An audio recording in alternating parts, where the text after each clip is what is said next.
Hello everyone, এটি গতকালকের video. Current চলে যাচ্ছিলো বারবার, আমার খুবই বিরক্ত লাগতেছিল। পরে আমি মোমবাতি ধরে বই পড়া শুরু করে দিই। অ্যান্ড এরপরে 10-15 মিনিট পর আবার কারেন্ট চলে আসে, এরপর আবার কারেন্ট চলে যায়। পর আমি খুবই বিরক্ত বোধ করি। তো এই তো কালকে খুব একটা পড়াশোনা হয়নি। তারপরে আজকে আমার বিকালের দিকে একটা সাজগোজ থেকে একটা পার্সেল এসেছিলো। আমি 7 থেকে 8টা প্রোডাক্ট অর্ডার করেছিলাম তাদের কাছে। অ্যান্ড এই তো প্রোডাক্টগুলো চলে আসছে, কিন্তু আমি এবার একটু তাদের প্রতি ডিসঅ্যাপয়েন্ট ছিলাম, কারণ আমার কাছে কেন যেন কিছুই ভালো লাগছিল না।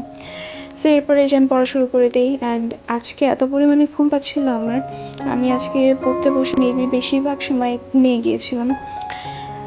তো এই তো এখানে দেখতেছি যে পড়তে পড়তে আমি প্রায় 20-30 মিনিট ঘুমাইয়া উঠছি, উঠে আবার একটু পড়ছি, পড়ে আমি আবার ঝিমাইতে পরে ভাবলাম যে একটু ঘুমাই। পরে ঘুম থেকে উঠছি, আবার পরের টেবিলে ঘুমাইছি, আবার উঠছি, ওইটা দেখতেছি যে কোনোভাবে চোখটা খুলে রাখতে পারতেছি না।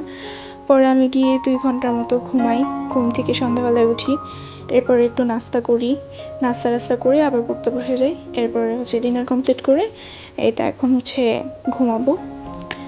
So thank you for watching.